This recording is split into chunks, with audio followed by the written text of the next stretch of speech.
அருட்பெருஞ்சோதி அருட்பெருஞ்சோதி தனிப்பெரும் கருணை அருட்பெருஞ்சோதி. எல்லா உயிர்களும் இன்புற்று வாழ்க, வள்ளல் மலரடி வாழ்க வாழ்க, கொல்லா விரதம் குவளை எல்லாம் ஓங்குக, நல்லோர் நினைத்த நலம் பெறுக, நன்றி நினைத்த எல்லோரும் வாழ்க இசைந்து. உலக மக்களே, அறிவார்ந்த அன்பர்களே, ஆண்மநேய ஒருமைப்பாடுடைய அன்பர்களே, மீண்டும் உங்களை சந்திப்பதில் பெருமகிழ்ச்சி அடைகிறேன். வளர்ப்பமான நமக்கு அள்ளிய திருவெட்பாவில் 3ஆம் திருமுறையில் பதிகம் 1 திருவிழாப்பேறு என்ற பதிகத்தில் இருக்கின்ற பாடலுடைய விளக்கங்களை பார்த்து கொண்டிருக்கிறோம். திருவிழாப்பேறு மொத்தம் 10 பாடல்களை கொண்டது. ஒவ்வொரு பாடலிலும் இறைவனை காண்பதற்காக, அதாவது தன்னுடைய தந்தையை காண்பதற்காக நமது குழந்தை இறைவன் வல்லப்பெருமானவர்கள் திருவொற்றியூரிலே தியாகராஜ பெருமானை பார்ப்பதற்காக எப்படியெல்லாம் தெருவிலே நின்று கொண்டிருக்கிறார் என்பதையும், அதன் பிறகு மகனுடைய நிலையை பார்த்து மகனுக்கு முன்னால் காட்சி அளித்து விட்டு மகன் மெய்மறந்த நிலையில் இருக்கும் பொழுது மீண்டும் மறைந்து விடுகிறார் என்பதையும் ஒவ்வொரு பாடலிலும் ஒவ்வொரு விதமாக நமக்கு அருளியிருக்கிறார்கள் நமது இறைவன் வல்லப்பெருமானவர்கள். அதோடு மட்டுமல்ல, இந்த 10 பாடல்களிலும் தன்னை ஒரு பெண்ணாகவும், அதாவது தன்னை ஒரு தலைவியாகவும், இறைவனை தலைவனாகவும், உள்ளத்தை தோழியாகவும் வர்ணனை செய்து இந்த பாடல்களை உலக மக்களுக்காக அருளியிருக்கிறார்கள். உள்ளத்திடம் சொல்லுவது போல உலக மக்களிடம் சொல்லிக் கொண்டிருக்கிறார்கள் நமது இறைவன் வல்லப்பெருமானவர்கள். அதை பற்றி பார்த்து கொண்டிருக்கிறோம். திருவிழாப்பேறு அந்த பாடலை பார்ப்பதற்கு முன்னாலே ஒரு சிறிய முன்னுரை. ஒவ்வொரு பாடல் சொல்லும் பொழுது இந்த முன்னுரையை கூற வேண்டிய கட்டாயத்தில் இருக்கிறோம். காரணம், 200 வருடங்களாக, அதாவது வல்லப்பெருமான் இந்த மண்ணுலைக்கு வருவிக்க உற்று 200 வருடங்களாக வல்லப்பெருமானுடைய இறைநிலையை, வல்லப்பெருமான் ஏன் இந்த மண்ணுலைக்கு வருவிக்க விட்டார் என்ற நிலையையும், வருவிக்க விட்ட பிறகு இறைவன் ஆட்கொள்ளாத வரையில் எப்படியெல்லாம் இறைவனை நினைத்து இருந்திருந்தார் என்பதையும், இறைவன் வந்து தன்னை ஆட்கொண்ட பிறகு எப்படி தன்னுடைய நிலை என்பதையும் விவரித்து யாருமே மக்களிடம் கூறவில்லை. அந்த நிலையை மாற்ற வேண்டும். வல்லப்பெருமானுடைய இறைநிலையை உலக மக்களுக்கு தெரியப்படுத்த வேண்டும்.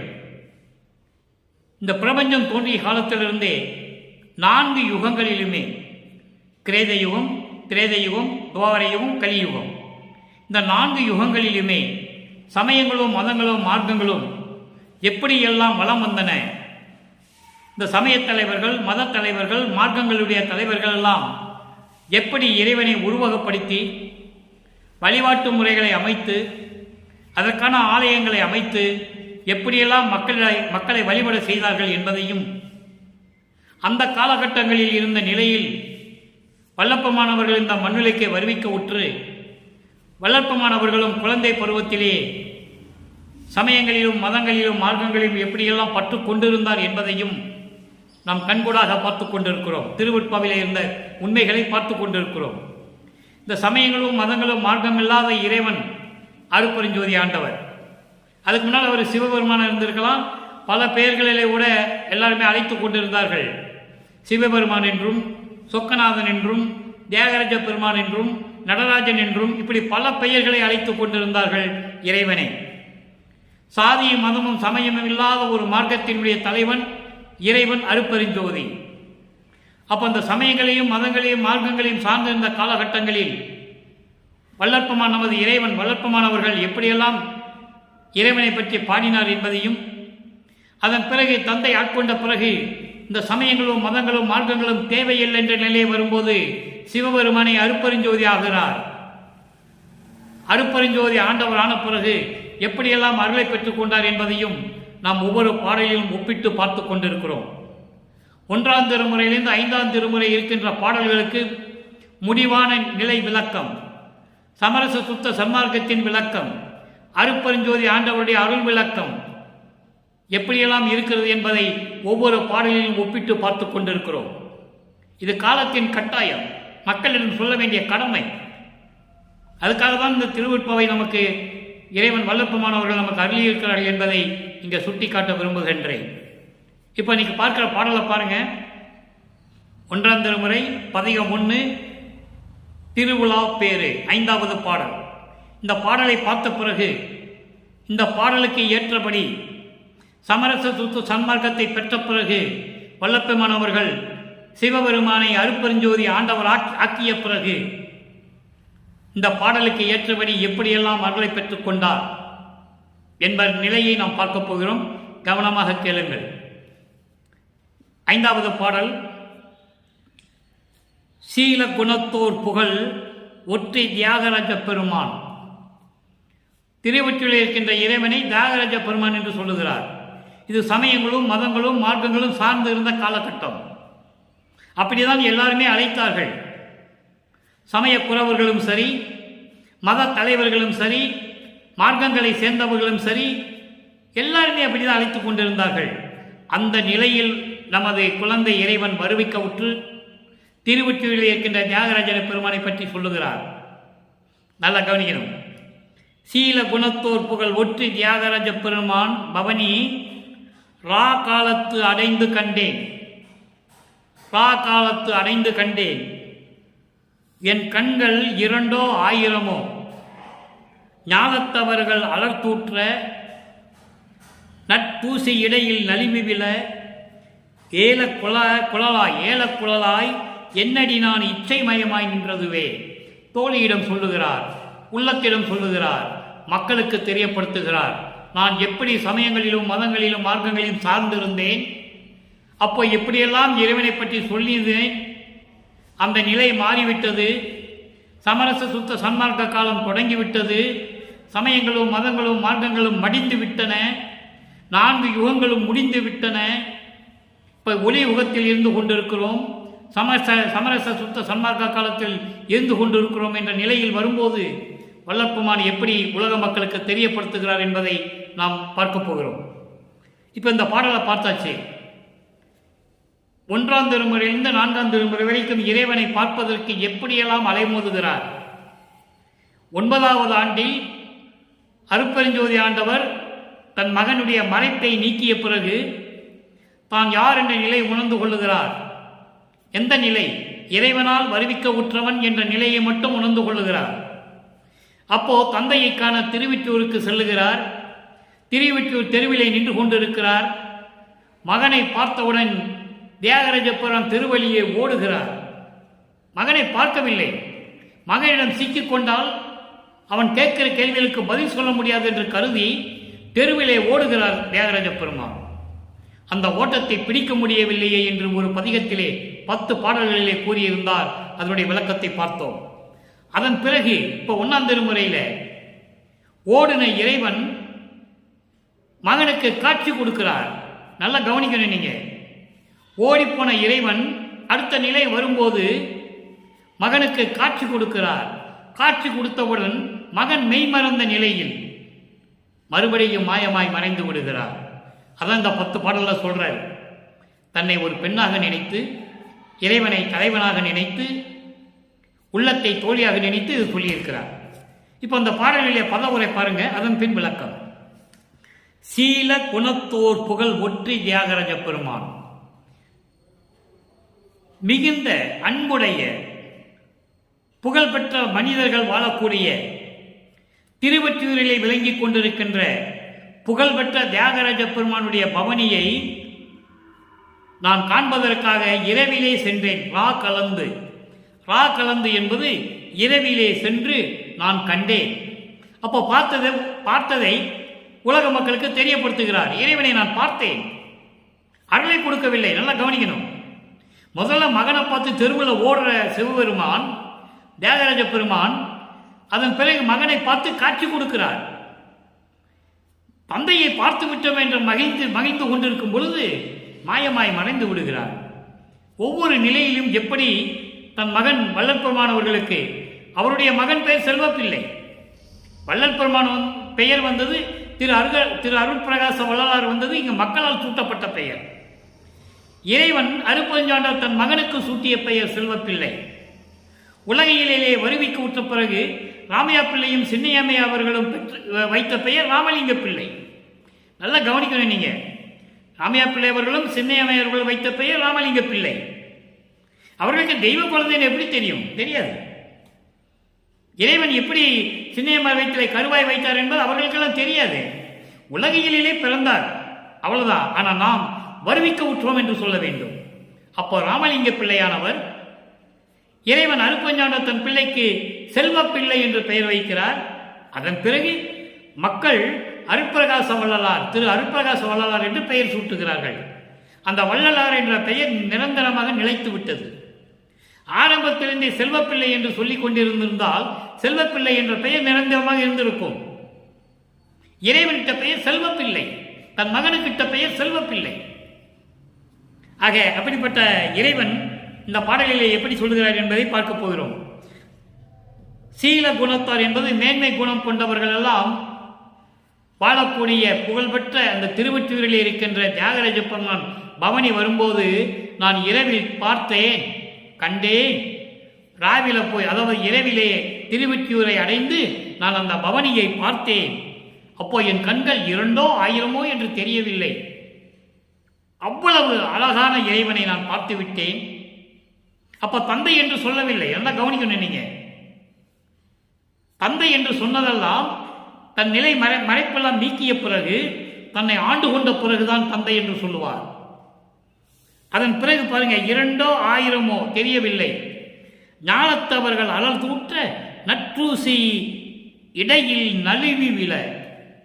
இறைவனை பார்த்த சந்தோஷத்தில் நான் கட்டியிருந்த ஆடை இடுப்பிலிருந்து நழுவி கீழே விழுந்து விட்டது. இதை பார்த்த உலக மக்கள் எல்லாம், அங்கு இருந்தவர்கள் எல்லாம், அந்த ஊரிலே இருந்தவர்கள் எல்லாம், என்ன பெண் இவள், கட்டிய துணி கீழே விழுந்தது கூட தெரியாமல் இருக்கிறாளே என்று என்னை ஏளனமாக பேசினார்கள். அந்த நிலையில் நான் மெய்மறந்து இருந்தேன் என்று சொல்லுகிறார். எவ்வளவு அற்புதம் பாருங்க. அப்போ இறைவனை பார்த்த சந்தோஷத்தை உலக மக்களுக்கு தெரியப்படுத்துகிறார். உலக மக்களே, நான் திருவொற்றியூரிலே தியாகராஜ பெருமானுடைய பவனியை பார்ப்பதற்காக இரவிலே அங்கு வந்து அடைந்தேன். பவனியை கண்டேன், இறைவனை கண்டேன். என் கண்கள் 2 1000 என்று தெரியவில்லை. அவ்வளவு அழகாக இருந்தார் இறைவன் என்று சொல்லுகிறார். அப்போ என் இடையில் கட்டிய துணி கூட அவிழ்ந்து கீழே விழுந்து விட்டது. அங்கே இருந்தவர்கள் எல்லாம் ஞானத்தவர்கள் என்றால் உலக மக்கள். உலக மக்கள் என்பது அந்த ஊர் மக்கள். அங்கே இருந்தவர்கள் எல்லாம் கட்டிய துணியை கீழே விழுந்தது கூட அவள் தெரியாமல் மெய்மறந்து இருக்கிறாளே என்று சொல்லி என்னை ஏளனமாக பேசினார்கள். என் பெண்ணே, பெண்ணே என்பது என் தோழியே, அழகான கூந்தலை உடைய தோழியே, ஏல குழலாய் என்று சொல்லுகிறார். அப்படிப்பட்ட கூந்தலை கொண்ட என் தோழியே, இப்படியெல்லாம் என்னை ஏளனமாக பேசினார்கள். காரணம், நான் மனம் மயங்கி நின்று விட்டேன், மதிகலங்கி நின்று விட்டேன், இச்சை மயமாய் நின்றதுவே. நான் அப்படி நின்றதனால் என் ஆடை கவிழ்ந்து கீழே விழுந்து விட்டது. ஆடையை சரி செய்யவில்லை. அதனால் அங்கிருந்த மக்கள் எல்லாம் என்னை ஏளனமாக பேசினார்கள். நான் அந்த பவனியை கண்டு எவ்வளவு அழகை ரசித்தேன் என்று சொல்லுகிறார். இப்ப அந்த பாடலுடைய பொருளை கோர்வையாக சொல்கிறேன். மேன்மை பொருந்திய குணமுடையவர்கள் வாழ்கின்ற புகழ்பெற்ற திருவொற்றியூரில் இருக்கின்ற தியாகராஜ பெருமானுடைய திருவிழா காட்சியை இரவில் நான் அங்கே சென்று அடைந்து பார்த்தேன் என்று சொல்லுகிறார். என் கண்கள் 2 அல்லது 1000 என்று ஆச்சரியப்பட்டு கொண்டிருந்தேன். அப்படி இருந்த சூழ்நிலையில் எனது அழகான ஆடை இடுப்பில் இருந்து கீழே விழ ஊர் மக்கள் எல்லாம் என்னை ஏளனமாக பேசினார்கள். கட்டிய துணி கூட கீழே விழுந்தது அவளுக்கு தெரியவில்லையே என்று ஏசினார்கள், ஏளனமாக பேசினார்கள். அழகான என் தோழியே, அழகான கூந்தலை உடைய என் தோழியே, நான் இச்சை மயமாய் நின்றதனால், நான் மதிமயங்கி அந்த பேரழகை ரசித்து நின்றதனால் இந்த நிலை எனக்கு ஏற்பட்டது என்று சொல்லி இந்த பாடலை நமக்கு அருளியிருக்கிறார்கள். இப்ப அந்த பாடலை கேட்டபடி 3 நிலைகள், சமயங்களும் மதங்களும் மார்க்கங்களும் சார்ந்த நிலையில் திருவொற்றியூரில் இருக்கின்ற இறைவன் தியாகராஜ பெருமான் என்று சொல்லுவார். இந்த சமயங்களையும் மதங்களையும் மார்க்கங்களையும் நீக்கிய பிறகு, இறைவனிடம் சமரச சுத்த சன்மார்க்கத்தை பெற்ற பிறகு இறைவனை அருட்பெருஞ்சோதி என்று சொல்லுவார். அப்போ சமயங்களையும் மதங்களையும் மார்க்கங்களையும் நீக்கிவிட்டு இறைவன் அருட்பெருஞ்சோதி ஆகிறார். அவன்தான் ஆதியும் மந்தமில்லா இறைவன், சுயமாக தோன்றிய இறைவன். சாதி மதமும் சமயமும் பொய்யென ஆதியில் உணர்த்திய அருட்பெருஞ்சோதி என்று சொல்லுவார். சாதி மதமும் சமயமும் காணா ஆதி அனாதையாம் அருட்பெருஞ்சோதி. ஆதி அனாதையாம் அருட்பெருஞ்சோதி என்பது சுயமாக தோன்றிய இறைவன், அதாவது முடிவு இல்லாத இறைவன். முதலும் முடிவும் இல்லாத இறைவன். அதைதான் ஆதியனாதையாம் அருட்பெருஞ்சோதி என்று சொல்லுவார். தானாக தோன்றிய இறைவன், சுயமாக தோன்றிய இறைவன் என்று சொல்லுவார். அப்போ அதையெல்லாம் நீக்கிய பிறகு இறைவன் அருட்பெருஞ்சோதியாகிறார். இப்போ இந்த 3 நிலைகளையும், இந்த பாடலில் சொல்லப்பட்ட 3 நிலைகளையும், ஆடை அவிழ்ந்து விட்டது, அது கூட தெரியாமல் மெய்மறந்து நின்றேன் என்று சொல்லுகிறார். இது ஒரு நிலை. அப்பொழுது 3வது நிலை, நான் இச்சைமயமாய் நின்று விட்டேன், மெய்மறந்து நின்று விட்டேன் என்று சொல்வார். இந்த 3 நிலைகளுக்கும் சமரச சுத்த சன்மார்க்கத்தை பெற்ற பிறகு சமயங்களும் மதங்களும் ஜாதிகளை எல்லாம் ஒழித்து விட்டு, தேவையில்லை என்று நீக்கிவிட்டு, சமரச சுத்த சன்மார்க்கத்தை இறைவனிடம் தன் தந்தையிடங்கள் பெற்ற பிறகு இந்த 3 நிலைகளுக்கும் விடை எந்தெந்த பதிகத்திலே இருக்கிறது என்பதை பார்க்க போகிறோம். நன்றாக கவனியுங்கள். 6ஆம் திருமுறை 20 பிள்ளை பெரு விண்ணப்பம். தலைப்பை பாருங்க, பிள்ளை பெரு விண்ணப்பம். இவர் இறைவனுடைய பிள்ளை. இந்த பிள்ளை தகப்பன்கிட்டயே விண்ணப்பம் வைக்கிறார், தந்தை கிட்டேயே, அப்பா கிட்ட விண்ணப்பம் வைக்கிறார். பிள்ளை பெரு விண்ணப்பம் 5வது பாடல். 1ஆம் திருமுறையில் இருக்கின்ற 5வது பாடலுக்கு 6ஆம் திருமுறையிலே பிள்ளை பெரு விண்ணப்பத்திலே 5வது பாடல். நல்லா கவனிக்கணும். கருணை ஆர் அமுதே. அங்க தியாகராஜ ஒற்றி பெருமான் மட்டும்தான் சொல்லுவார், அழகை பார்த்தேன், ரசித்தேன், அழகை பார்த்தேன். சமரச சுத்த சன்மார்க்கத்து வந்த பிறகு, அருட்பெருஞ்சோதி ஆன பிறகு எப்படி சொல்றாரு பாருங்க. கருணை ஆர் அமுதே, கருணை உள்ளம் கொண்ட அமுது போன்ற இறைவனே, என் உயிருக்கு உயிரே, கனிந்த சிற்றம்பலக்கனியே. நல்லா பாருங்க, கனிந்த சிற்றம்பலத்து கனியே, அருள் வல்லமையோடு திகழ்ந்து கொண்டிருக்கின்ற, சிற்றம்பலத்திலே திகழ்ந்து கொண்டிருக்கின்ற அருட்பெருஞ்சோதியே. அதான் கனிந்த கனியே என்று சொல்லுகிறார். கனிந்த கனி என்பது, அவ்வளவு சுவையான கனி என்பது உலகியல் விளக்கம். சமரச சுத்த சன்மார்க்க விளக்கம் கனிந்த கனியை என்பது அருள் வல்லமைகளை கொண்ட இறைவன், சிற்றம்பலத்தில் இருக்கின்ற அருள் வல்லமை படைத்த இறைவன் அருட்பெருஞ்சோதியே. வருண மாமறையின் மெய்ப்பொருளாகி. வருண மாமறை என்பது வேதங்கள் 4 வகை வேதங்கள் என்று பொருள். வருண மாமறை, வருணம் என்பது 4 வகையான வேதங்கள். ரிக்வேதம், யசுர்வேதம், சாமவேதம், அதர்வண வேதம். இந்த 4 வேதங்களின் மெய்ப்பொருளாகி, 4 வேதங்களுக்கும் கடவுளாகி, 4 வேதங்களுக்கும் அருட்பெருஞ்சோதியாகி, அங்கே இங்கே மெய்ப்பொருள் என்று சொல்கிறார். மெய்ப்பொருள் என்பது உண்மையான கடவுள், உண்மையான கடவுள் என்பது அருட்பெருஞ்சோதி. மீதி பெயர்கள் எல்லாம் சமயங்களும் மதங்களும் மார்க்கங்களும் சேர்ந்து வைத்த பெயர்கள். உண்மையான பெயர் அருட்பெருஞ்சோதி. வல்லப்பெருமானுடைய தந்தை அருட்பெருஞ்சோதி பெற்ற பெயர் செல்வப்பிள்ளை. அப்போ மெய்ப்பொருளாகி வயங்கிய வள்ளலே, அருட்பெருஞ்சோதியாகி விளங்கிக் கொண்டிருக்கிற இறைவனே. வள்ளல் என்பது இறைவன். வள்ளலே, அன்பர் தெருள் நிறை உள்ளத்தே திகழ் தனித்தலைமை தெய்வமே. இதெல்லாம் ஒரே வரி, பிரித்து படிக்கக்கூடாது. அன்பர் தெருள் நிறை உள்ளத்தே திகழ் தனி தலைமை தெய்வமே. அன்பர்கள் என்பது இங்கே சுத்த சன்மார்க்கத்தை சேர்ந்த சாதுக்கள். சாதுக்கள் தான் கொலையும் தவிர்த்து இருப்பார்கள். மற்ற மதங்களிலும் சமயங்களிலும் கொலை தவிர்த்தவர்கள் இருக்கின்றார்கள், இல்லை என்று சொல்ல முடியாது.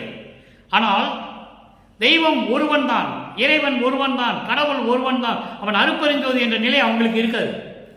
எல்லா கோயிலுக்கும் போவாங்க, எல்லா வழிபாடுகளும் கொண்டுவாங்க, எல்லா உரிமை வழிபாடும் கொள்வாங்க.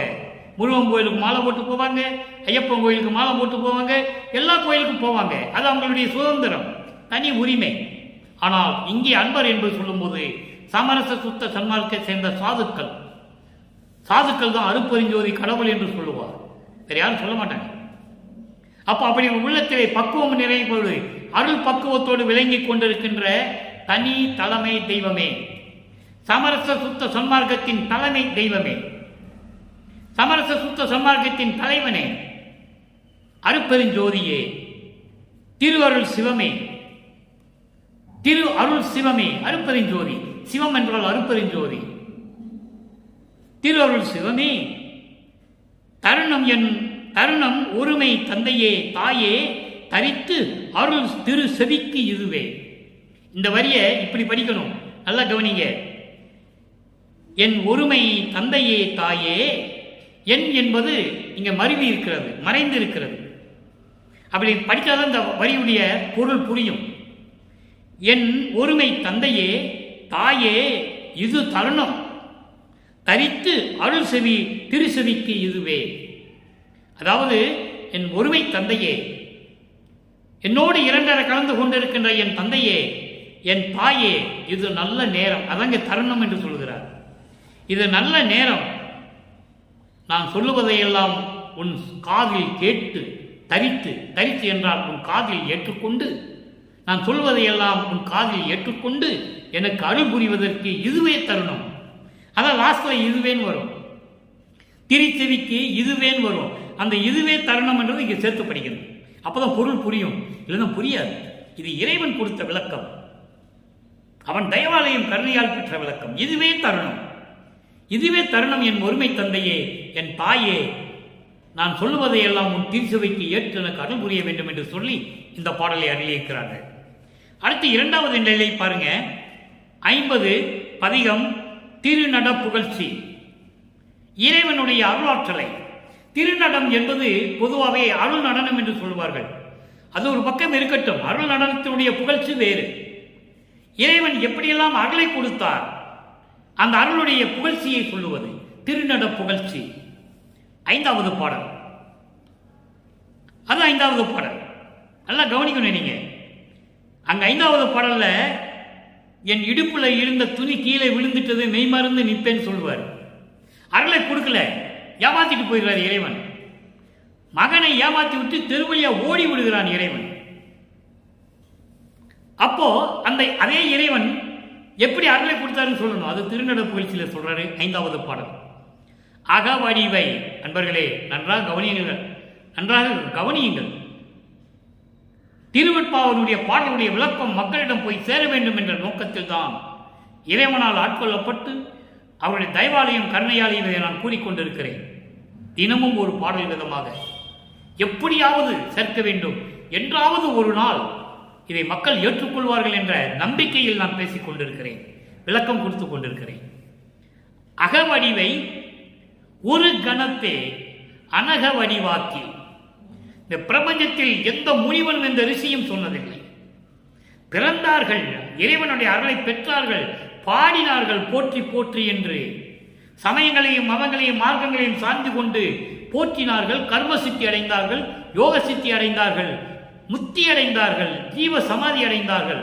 ஞான சித்தியை யாருமே அடையவில்லை என்பதை இங்கே நான் பதிவு செய்ய கடமைப்பட்டிருக்கிறேன். அகவடிவை ஒரு கணத்தே அனக வடிவாக்கி அருளமுதம் உவந்து அளித்தே அடிக்கடி அடிக்கடி என் உள்ளத்தே முகவடிவம் தன்னை காட்டி கழித்து வியந்திடவே. இங்கே நான் என்ற ஒரு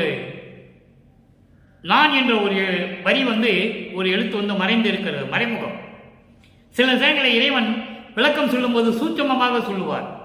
இங்கே கழித்து வியந்திடவே என்று சொல்லும்போது நான் கழித்து வியந்திடவே என்று சொல்ல வேண்டும். நான் என்ற வார்த்தை மறைந்து இருக்கிறது. இது புரிஞ்சவங்களுக்கு தெளிவாக புரியும். நான் கழித்து வியந்திடுவே என்று சொல்ல வேண்டும். படிக்கும்போது என் உள்ளத்தே முகவடிவம் தன்னை காட்டி நான் கழித்து வியந்திடவே முடிவு அனைத்தையும் உணர்த்தி ஒரு முன்னிலை இல்லாத சதவடிவில் தானாகி நானாகி நானும் தானும் ஒரு வடிவாகி தனித்து ஓங்க புரிந்தே சுகம் வடிவந்தன்னை அளித்த துரையே என் உள்ளத்தை சுத்த நடம்புரிகின்ற சித்த சிகாமணியே. எவ்வளவு அற்புதம் பாருங்க, பொருள் பாருங்க. அகவடிவை உன்னால் இந்த மண்ணுலைக்கு வருவிக்க உற்று பாவப்பட்ட இந்த மனித உடம்பை எப்படி சொல்றாரு பாருங்க. அகவடிவை உன்னால் இந்த மண்ணுலைக்கு வருவிக்க உற்று அழிந்து போகக்கூடிய இந்த மனித உடம்பை ஒரு கணத்தே, ஒரு நிமிடத்தில், ஒரு நொடி, நிமிடம் கூட நொடி, வினாடி, ஒரு வினாடியில் அனக வடிவாக்கி சுத்த தேகமாக்கி. சுத்த தேகம் என்பது மலங்களும் மாயைகளும் மயக்கங்களும் இல்லாத ஒரு வடிவம். ஆணவம் கண்ம மாயை மாமாயை துரோதி என்ற மலங்கள் இல்லாமல், எந்த விதமான மாயங்களும் மயக்கங்களும் இல்லாமல் சுத்த தேகமாக்கி என்னை அருள் அமுதம் உவந்து அளித்து அருள் அமுதத்தை மகிழ்ந்து கொடுத்து சோறு கொடுத்தார் என்று சொன்னாரா? நல்லா கவனிக்கணும். நீங்கள் சாப்பிட்டாரு சித்தி உலகத்தில் என்ன சமையல் அறையா இருக்கு? யார் சமைச்சு போட்டாங்க? இல்லை. அமுதம் அளித்து அருள் அமுதம் உகந்தளித்து அடிக்கடி என் உள்ளத்தே முகவடிவம் தன்னை காட்டி. என்ன முகவடிவம்? அருப்பெருஞ்சோதியை காட்டி, முகவடிவம் தன்னை காட்டி. உலகியல் விளக்கம் எப்படி இருக்கும்? மலர்ந்த முகத்தை காட்டி என்று சொல்லுவார்கள், சிரித்த முகத்தை காட்டி என்று சொல்லுவார்கள். சொல்லட்டும். இங்கே முகவடிவம் காட்டி என்பது அருப்பெருஞ்சோதியை காட்டி, என் உள்ளத்தை அடிக்கடி அருப்பெருஞ்சோதியை காட்டி நான் கழித்து வியந்திடவே. இது எப்படி படிக்கணும்னா, நான் கழித்து வியந்திடவே என் உள்ளத்தை முகவடிவம் தன்னை அடிக்கடி காட்டி அப்படின்னு படிக்கணும். படித்தா புரியும். அது பிரித்து சொல்லணும் மக்களுக்கு. கழித்து வியந்திடவே நான் மகிழ்வோடு வியந்து கொண்டிருந்தேன். முடிவு அனைத்தும் உணர்த்தி. முடிவு அனைத்தும் உணர்த்தி. முடிவு என்ன? முடிவான நிலை. முடிவான நிலை என்றால் என்ன? சிவநிலை. சிவநிலை என்பது ஞானத்தில் ஞானம் 16வது நிலை. அதுதான் கடவுள் நிலை. அதுதான் கடவுள் நிலை அறிந்து அம்மியமாகின்ற நிலை. அதுதான் சொல்லுவாரே, ஏமசித்தி, சாகா கல்வி, தத்துவங்களை நிகரம் செய்தல், இறுதியில் கடவுள் நிலை அறிந்து அம்மையமாகின்ற நிலை. அப்ப முடிவான நிலை அனைத்தும் எனக்கு உணர்த்தி ஒரு முன்னிலை இல்லாது. முன்னிலை இல்லாது என்பது இது 2 விதமாக சொல்லலாம். எதையும் சாராத நிலை, சமயங்களையும் மதங்களையும் மார்க்கங்களையும் சாராத நிலை. சமயங்களையும் மதங்களையும் மார்க்கங்களையும் சாராத நிலை, எடுத்து சுட்டி காட்ட முடியாத ஒரு பெரிய நிலை. 2 விதமாக சொல்லலாம். எதையும் சுட்டி காட்ட முடியாத நிலை, உதாரணத்தோடு சுட்டி காட்ட முடியாத நிலை, ஒப்பிட முடியாத நிலை, மேல்நிலை. சமயங்களையும் மதங்களையும் மார்க்கமில்லாத ஒரு நிலை, சாராத நிலை. அதன் ஒரு முன்னிலை காட்டாதே. முன்னிலை என்பது இதற்கு முன்னால் இருந்த நிலைகள் எல்லாம் என்னை காட்டாது. அப்போ இதுக்கு முன்னால் எந்த நிலைகள் இருந்தது? பிரபஞ்சம் தோன்றிய காலத்திலே சமயங்களும் மதங்களும் மார்க்கங்களும் தலை விரித்து அடித்துக் கொண்டிருந்தன, மக்களை துன்புறுத்திக் கொண்டிருந்தன. அந்த நிலைகளை எல்லாம் என்னைக்கு நீக்கி எதையும் ஒப்பிட முடியாத அளவுக்கு சக வடிவில் தானாகி, சக வடிவில் என்பது அருப்பெருஞ்சோதி என்ற வடிவில் தானாக வந்து நானாகி நானும் தானாகி நானும் அவனும் ஒன்றாய் கலந்து ஒன்றாகிவிட்டோம் என்று சொல்லுவார். நானாகி தானாகி நானும் தானாகி ஒன்றாகி நிறைய இடங்களில் சொல்லுவார். ஐவகை தொழிலும் என்பால் அளித்தனை அது கொண்டு செய்வகை தெரிவித்து இந்நாள் என்னோடு சேர்ந்து ஒன்றாய் இருத்தல் வேண்டும் என்று சொல்லுவார். அதை தான் இங்க சொல்ற. நானாகி நானும் தானும் ஒரு வடிவமாகி அருப்பெருஞ்சோதியாகி, நாங்க 2 பேரும் ஒண்ணுதான் சொல்றேன். வடிவாகி தனித்து ஓங்க புரிந்து, தனித்து நான் ஒப்பற்ற நிலையில் கடவுள் நிலையில் இருக்க செய்து சுக வடிவம் தன்னை அளித்த துறையே. சுக வடிவம் என்பது பேரின்பமான நிலை, அதுதான் கடவுள் நிலை. அப்படி நிலையை அளித்த துறையே, என் உள்ளத்தை சுத்த நடம் புரிகின்ற சித்த சுகாமணியே. ஏன் நடம் புரிகிறது? சுத்த நடம் என்று சொல்லுகிறார். கவனிக்கணும். நீங்க 1லிருந்து 4 திருமுறை வரைக்கும் சுத்த நடம் புரிகின்ற சொல்லவே மாட்டார். ஆனா அருப்பெருஞ்சோதி ஆன பிறகு 6ஆம் திருமுறையில் சுத்த நடம் புரிகின்ற சமரச சுத்த சன்மார்க்கத்தில் அருளோடு விளங்கிக் கொண்டிருக்கின்ற, சமரச சுத்த சன்மார்க்கத்தில் இருந்து கொண்டு அருள் நடனம் செய்து கொண்டிருக்கின்ற சித்த சிகாமணியே, என் உள்ளத்தில் இருக்கின்ற தலைவனே, என் உள்ளத்து தலைவனே என்று சொல்லுகிறார். அடுத்த ஒரு விளக்கம் 52 புது நடம். புது நடம் என்பது இறைவனுடைய அருள் நடனம் பற்றி சொல்லுவது. 1ஆம் திருமுறையிலிருந்து 4ஆம் திருமுறைக்கு சொன்ன நடனமே வேற. சமரச சுத்த சன்மார்க்கத்தை பெற்ற பிறகு சமயங்களும் மதங்களும் மார்க்கங்களும் சாராத நிலையில் வல்லப்பமானவர்கள் இருந்த பொழுது இறைவனுடைய அருள் நடனத்தை எப்படி கூறுகிறார்? அருள் நடனம் என்பது அருளை கொடுப்பது, அருள் அளிப்பதுதான் அருள் நடனம். அருள் நடனம் சும்மா டான்ஸ் ஆடுறது மட்டுமல்ல, நடனம் ஆடுறது, பரதநாட்டியம் ஆடுறது அப்படியெல்லாம் கிடையாது. அருள் நடனம் என்பது எப்படியெல்லாம் இறைவனிடம் அருளை பெற்றுக்கொண்டார் என்பதை தெரிவிப்பது, இறைவனுடைய அருளை தெரிவிப்பது. என் பிழை அனைத்தும் பொறுத்து அருள் புரிந்து இதயத்தில் இருக்கின்ற குருவே. இறைவனை ஒருவர் தான் அவர் குருவாய் ஏற்றுக்கொண்டது. நல்லா புரிஞ்சுக்கணும். நீங்கள் வேறு யாரும் அவருக்கு குருவெல்லாம் கிடையாது. சொல்லுவாங்க, சமயத்தை சேர்ந்தவர்கள், மதத்தை சேர்ந்தவர்கள், மார்க்கங்களை சேர்ந்தவர்கள் சொல்லுவார்கள், அவர் திருஞான சம்பந்தரையும் திருநாவுக்கரசரையும் மாணிக்கவாசகரையும் சுந்தரனையும் குருவாக ஏற்றுக்கொண்டார் என்று சொல்லுவார்கள். இல்லவே இல்லை. பாடியிருக்கிறார்.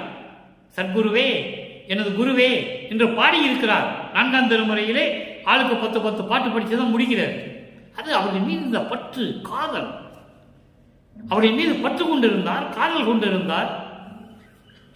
சமயங்களை பரப்பினார்கள். அந்த காலகட்டத்தில் சைவ நெறியை மக்களிடம் கொண்டு சென்றார்கள். அதனால் அவர் பாடியது உண்மைதான், இல்லை என்று மறுக்க முடியாது. திருவருட்பாவிலே ஆதாரம் இருக்கிறது. ஆனால் இவருக்கு குரு அருட்பெருஞ்சோதி ஆண்டவர். அது நல்லா புரிஞ்சுக்கணும். என் பிழை அனைத்தும் பொறுத்து, என் குற்றங்களை எல்லாம் பொறுத்து மன்னித்து அருள் புரிந்து என் இதயத்தில் இருக்கின்ற அருட்பெருஞ்சோதியே, அன்புடைய அரசே, அன்பு உள்ளம் கொண்ட, கருணையும் தயவும் இரக்கமும் கொண்ட இறைவனே. எப்படி வேணால் சொல்லலாம் இறைவனே. அன்பும் தயவும் கொண்ட இறைவன், அன்பும் கருணையும் கொண்ட இறைவன், இரக்கம் உள்ளவுடைய இறைவன். என் தன் அன்னையே, அருட்பெருஞ்சோதியே, என்னை பெற்றெடுத்த தாயே என்று சொல்லுவார். தந்தையே, நீயே என் அருளுடைய தந்தை, என்னை நேர்ந்து பெற்ற தாயே என்று சொல்லுவார். நீயே என் தந்தை அருளுடையாய், என்னை நேர்ந்து பெற்ற தாயே என்று சொல்லுவார். அதாவது இங்கே என் அம்மையே, அருட்பெருஞ்சோதியே, இன்புறு நிலையில் ஏற்றிய துணையே. இன்புறு நிலை என்பது கடவுள் நிலையில் என்னை ஏற்றிய துணையே, என் உயிர் நாதனே என்று சொல்லுவார். இங்கே நாதன் என்று சொல்லுவது ஒரு விளக்கம் இருக்கிறது. ஏனென்றால் பாடல்களிலே தன்னை தலைவியாகவும் இறைவனை தலைவனாகவும் உருவகப்படுத்தி சொல்லுவார். அதனால் இங்கே நாதன் என்று சொல்லுகிறார். நாதன் என்று சொல்லுகிறார். வெறும் இறைவனை தான் நாதன் என்று சொல்லுகிறார். என்னை பொன் புனை மாலை புனைந்த ஓர் பதியே, பொன் புனை மாலை புனைந்த ஓர் பதியே, பொன் போன்று அருள் வல்லமும் கொண்ட இறைவன், என்னோடு இரண்டர கலந்து கொண்ட இறைவனே, அருள் வல்லமை படைத்த இறைவனே, அருட்பெருஞ்சோதியே, பொது நடம் புரிகின்ற பொருளே, அருள்நடனம் செய்து கொண்டிருக்கின்ற அருட்பெருஞ்சோதியே என்று சொல்லுகிறார். இறுதியாக ஒரே ஒரு விளக்கம் அன்பர்களே. பதிகம் 65 அடைக்கலம் புகுதல். இப்போ இந்த மண்ணுலைக்கு வருவிக்க உற்று 9 ஆண்டுகள் வரையிலும், அதாவது 9 ஆண்டுகள் என்பது வருவிக்க உற்று 9 ஆண்டுகள் வரையிலும் இவர் மனநிலை ஒரு நிலையில் இல்லை. இறைவன் வந்து ஆட்கொள்ளவில்லை. அதன் பிறகு மகனை 9வது ஆண்டில் வந்து ஆட்கொள்ளுகிறார். ஆட்கொண்ட பிறகு மகனுடைய மறைப்பு நீங்குகிறது. நமது குழந்தை இறைவன் வல்லப்பெருமானுடைய மறைப்பு நீங்குகிறது. இறைவன் யார் என்று தெரிந்து கொண்டார். திருவொற்றியூருக்கு செல்லுகிறார். இவர் போகும்போது மகனை பார்த்துவிட்டு திருவழியாக ஓடுகிறார். மகனிடம் சிக்கிக் கொண்டால் அவன் கேட்க கேள்விகளுக்கு பதில் சொல்ல முடியாது என்று இறைவன் மகனை பார்த்து ஓடுகிறார். அதன் பிறகு ஒரு நிலையில் மகனுக்கு காட்சி கொடுக்கிறார். காட்சி கொடுத்த பிறகு மெய்மறந்த நிலையில் இருக்கும்போது திரும்பி மாயமாய் மறைந்து விடுகிறார். அதைதான் இப்போ பார்த்து கொண்டிருக்கிறோம். திருவிழா பேரு என்ற பதியத்திலே பார்த்து கொண்டிருக்கிறோம். மறைந்து ஓடி விடுகிறார். அதன் பிறகு தக்க நேரத்தில், அதாவது வல்லப்பெருமானவர்கள் முன்பருவம் பின்பருவம் காட்டி எனக்கு அருளினாய் என்று சொல்லுவார். காரணம், அதில் விளக்கம் இருக்கிறது, நிறைய விளக்கங்கள் இருக்கிறது. சுருக்கமாக சொல்லுகிறேன், நேரம் நமக்கு இல்லை. அதாவது முன்பருவம் பின்பருவம் காட்டி அருளினாய் என்று சொல்லுவார். இவர் மண்ணுக்கு வருவதற்கு முன்னாலேயே அங்கேயே இறைவன் சொல்லுகிறார் மகனிடம், மகனே உனக்கு முன்பருவம் பின்பருவம் காட்டி நான் அருளுவேன் என்று சொல்லுகிறார். அப்போ தந்தை சொன்னதை மகன் இங்கே ஞாபகப்படுத்துகிறார். முன்பருவம் பின்பருவம் காட்டி அருளினாய் என்று சொல்லுகிறார். ஒவ்வொரு பருவமாக, ஒவ்வொரு காலகட்டத்தில், 9வது ஆண்டில், 12வது ஆண்டில், 16வது ஆண்டில், 27வது ஆண்டில் வருவிக்க உற்று, வல்லப்பெருமானை சொல்லும்போது வயது குறிப்பிடக்கூடாது. வருவிக்க உற்ற காலத்திலிருந்து ஆண்டு என்று சொல்ல வேண்டும். ஏனென்றால் அவர் மரணமில்லா பெருவாழ்வில் ஒவ்வொரு யுகத்திலும் இருந்தவர் என்பதை நான் பதிவு செய்ய கடமைப்பட்டிருக்கிறேன். ஒவ்வொரு யுகத்திலும் இருந்தவர், எல்லாருக்கும் மூத்த பிள்ளை அவர், யார் கட்டுப்பாட்டிலும் இல்லாதவர். பிரம்மன் அவனை படைக்கவில்லை, பிரம்மன திருமால் அவரை காத்து கொண்டிருக்கவில்லை. எல்லாருக்கும் அப்பாற்பட்டவர். தெளிவாக சொல்வார் 6ஆம் திருமுறையிலே, நான் பிரம்மனால் படைக்கப்பட்டவன் அல்ல, திருமாலால் காக்கப்படக்கூடியவன் அல்ல. நான் என் தந்தை அருட்பெருஞ்சோதியால் படைக்கப்பட்டவன். நான் ஆன்ற சன்மார்க்கம் அணிபெற என்னைத்தான் ஈன்று அமுதளித்த இனிய நற்றாயை என்று சொல்லுவார். அற்புதமாக இருக்கும். அந்த நிலையில் இருக்கும்போது இந்த பாடலுடைய பொருளை பாருங்க. இன்புற நிலையில் ஏற்றிய துணி, அதெல்லாம் பார்த்தாச்சு. 65 அடிக்கலம் புரிதல் பாட்ட கலிங்க. இகத்தும் பரத்தும் பெரும் பலன்கள் எல்லாம் பெருவித்து, இகம் என்பது மண்ணுலகம், பரம் என்பது விண்ணுலகம். இந்த மண்ணுலகத்திலும் விண்ணுலகத்தில் இருக்கின்ற எல்லா பலன்களையும் எல்லா விதமான அருள் வல்லமைகளையும் எனக்கு கொடுத்து பெருவித்து கிடைக்க செய்து எனக்கு கொடுத்து எனக்கு அருளி இம்மையிலே முகத்தும் உள்ளத்தும் களி துளும்ப. இம்மையிலே என்பது இந்த மண்ணுலகிலே உன்னாலே இந்த மண்ணுலைக்கு வருவிக்க உற்று என் உள்ளத்திலும் முகத்திலும் களி துதும்ப. களி என்பது சந்தோஷம், மகிழ்ச்சி துளும்பும்படி, மகிழ்ச்சி பொங்கும்படி மூவா இன்ப நிலை அமர்த்தி. இதுக்கு 2 பொருள் உண்டு. மூவா இன்ப நிலை என்பது முதிர்ச்சி அடையாது, மூவாது என்று சொல்லுவார். முதிர்ச்சி அடையாது என்பது எப்பயுமே இளமையா இருக்கிற மாதிரியே இருக்கிறது. அதான் 3 தேகத்தை சொல்லுவார். சுத்த தேகம், பிரவண தேகம், ஞான தேகம். இந்த 3 தேகத்தை பெற்றவன் மூவா நிலையை அடைந்தவன். நல்லா கவனிக்கணும். இது ஒரு நிலை. 2வது மூவா இன்ப நிலை என்பது பேரின்பமான நிலையான மரணமில்லா பெருவாழ்வு. நீங்கள் 2 விதமாக பொருள் எடுத்துக்கலாம், 2 ஒண்ணுதான். உங்களுக்கு விலக்கி சொல்ல வேண்டும் என்பதற்காக 2 பொருளை சொல்லுகிறேன். மூவா நிலை என்பது, மூவாத நிலை என்பது எப்பயுமே இளமையாக இருக்கிறது. 3 தேகங்களோடு மூப்பு அடையாமல், வயதோகியம் அடையாமல், வயது கடந்து போகாமல் என்றும் இளமையாக இருப்பது மூவா நிலை. மரணமில்லா பெருவாழ்வு, பேரின்பமான இருக்கிற மரணமில்லா பெருவாழ்விலையும் அமர்த்தி சகத்து உள்ளவர்கள் மிக துதிப்ப தக்கோன் என வைத்து. இங்கே ஒரு வரி மறைந்து இருக்கிறது. சைலண்ட் வேர்டுன்னு சொல்லுவாங்க. இங்கிலீஷில் கிராமரில் வரும்போது இது சைலண்ட் அப்படின்னு சொல்லுவாங்க. அந்த மாதிரி என்னை மிக்க துதிப்ப தக்கோன் என வைத்து சகத்து உள்ளவர்கள், இந்த உலகிலே இருக்கின்றவர்கள் எல்லாம் என்னை மிகவும் மதிக்கக்கூடியவன், கடவுள் நிலையை அடைந்தவன், வணங்கக்கூடியவன் என்ற நிலையில் என்னை வைத்து அப்பங்கிட்ட சொல்றாரு. எனக்கு இப்படியெல்லாம் அருளை கொடுத்தேன்னு சொல்லி அருப்பங்கிட்ட சொல்றாரு. இந்த உலக மக்கள் எல்லாம் என்னை பார்த்து எப்படி சொல்றாங்க? ஒப்பற்ற நிலையில் இருக்கின்றவன், வணங்கக்கூடிய தகுதியை உடையவன், இறைநிலையை உடையவன் என்று சொல்லி என்னை அந்த நிலையில் தக்க வைத்து, அதான் தக்கோன் என்று சொல்லுகிறார். அந்த நிலையில் என்னை தக்க வைத்து என்னுடைய அகத்தும் புறத்தும் விளங்குகின்றாய். அகம் என்பது உள்ளம், ஆன்மா.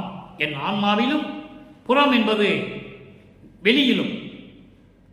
தூள தேகம் சூக்கும தேகம் என்று சொல்வார். சூக்குமம் தேகம், தூள தேகம். இந்த 2 தேகத்திலும், அது அகத்தும் புறத்தும், ஆன்மாவிலும் சரி வெளிப்புறத்திலும் சரி வெளியிலும் சரி விளங்கிக் கொண்டிருக்கிறாய். அடியே உண்டன் அடைக்கலமே, நான் உனது அடைக்கலமே என்று சொல்லி இந்த பாடலை நிறைவு செய்கிறார்கள் நமது இறைவன் வல்லப்பமானவர்கள். எனவே அன்பர்களே, இப்போ அந்த இறைநிலையை உங்களுக்கு புரிஞ்சிருக்கும்.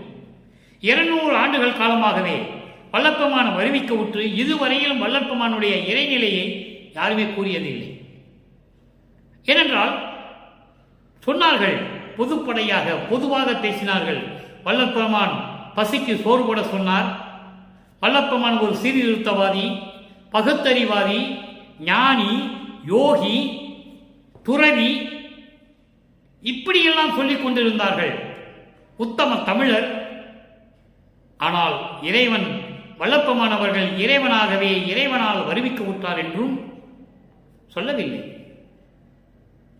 இறைவன் தன்னுடைய தகப்பனை, அப்பனை எப்படி 9வது ஆண்டில் மறைத்து நீக்கிய பிறகு இறைவனை பார்க்க சொல்லுகிறார் என்பதையும் இறைவனிடம் யாரும் சொல்லவில்லை.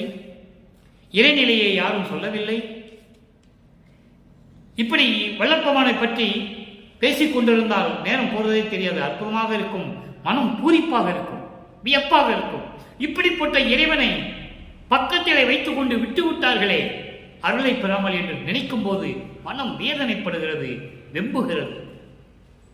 நம்ம இருந்தால் விட்டுருப்போமா? நான் தான் விட்டுருக்கவே மாட்டேன். இந்த நிலையில் இருந்து இறைவனை பார்க்க வேண்டும். வல்லப்பெருமானுடைய இறைநிலை, அவர் இறைவனாகவே வருவிக்க உற்றவர், திருவிளையாடல் செய்கிறார்கள். மகனும் தந்தையும் சேர்ந்து கொண்டு சமரச சுத்த சன்மார்க்கத்தை மக்களிடம் சொல்லுவதற்காக ஒரு திருவிளையாடல், கலியுகத்தினுடைய கடைசி திருவிளையாடல் என்று கூட சொல்லலாம். இனிமேல் இறைவனுடைய திருவிளையாடலே கிடையாது. சமயங்களையும் மதங்களையும் மார்க்கங்களையும் சார்ந்து இருந்த மக்களே அதில் ஒன்றுமே இல்லை என்று சொல்ல வேண்டும். அதற்கு அதை சார்ந்து வர வேண்டும், அதை மக்களிடம் சொல்ல வேண்டும். இதெல்லாம் ஒரு திருவிளையாடல். அதை நீங்க புரிஞ்சுக்கணும். சமயங்களையும் மதங்களையும் மார்க்கங்களையும் சேர்ந்து கொண்டு உருவ வழிபாடு செய்து கொண்டு அர்ச்சனை செய்து கொண்டு வேள்வியை வளர்த்துக் கொண்டு குங்குமம் விட்டுக் கொண்டு திருநீர் பூசிக்கொண்டு வர வேண்டிய அவசியம் இல்லை. சமரச சுத்த சன்மார்க்கத்திற்கு நேரடியாக வரலாம். நேரடியாக தான் ஒரு வர சொல்றேன். சன்மார்க்கத்தை அடைவித்திட அகத்தை கருத்து புறத்தை வெளுத்திருந்த உலக அனைவரையும் சகத்தை திருத்தி என்ன சொல்றாரு பாருங்க, சன்மார்க்கத்தை அடைவித்திட. அவங்கெல்லாம் அப்படி நம்பிக்கிட்டு இருக்காங்க. இதெல்லாம் கும்பிட்டுட்டு தான் அங்கே போகணும், இதெல்லாம் கும்பிட்டுட்டு தான் போகணும் நம்பிக்கிட்டு இருக்காங்க. ஏன்னா அப்ப இருந்து சொல்லிட்டாங்க. சொல்லி சொல்லி சொல்லி மக்களை அறிவை மலிக்கி விட்டார்கள். அறிவை விளங்கவே செய்யவே இல்லை. அதை தான் இங்க சொல்றாரு, அகத்தை கருத்து புறத்தை வெளுத்திருந்த உலக அனைவரையும் சகத்தை திருத்தி சன்மார்க்கத்தை அடைவித்திட அவரும் இகத்தை பரத்தை பெற்று, இகம் என்பது இந்த மண்ணுலகத்திலே எல்லா செல்வங்களையும் பெற்று மகிழ்ந்திடுவதற்கன்றே, மகிழ்வோடு இருக்க வேண்டும் என்பதற்காகவே என்னை உகத்தே இறைவன் வருவிக்க விட்டேன். உகத்தே என்பது இந்த யுகத்தில், கலியுகத்தில், கலியுகத்தினுடைய கடைசி திருவிளையாடல், இறைவனுடைய திருவிளையாடல் என்று சொல்லுகிறார். என்னை வருவிக்க செய்வது இறைவனுடைய கடைசி திருவிளையாடல், கலியுகத்தினுடைய கடைசி திருவிளையாடல். இனிமேல் மதங்களும் சமயங்களும் மார்க்கமும் இருக்கப் போவதில்லை. நிச்சயம், சத்தியம், இறைவன் கொடுத்த வாக்கு. எனவே இறைவன் வருகின்ற நேரம் வந்து விட்டது. நீங்கள் சத்திய சமரச சுத்த சன்மார்க்க சத்திய சங்கத்துக்கு வாருங்கள் என்று வல்லப்பெருமான் நேரடியாகவே மக்களை அழைக்கிறார்.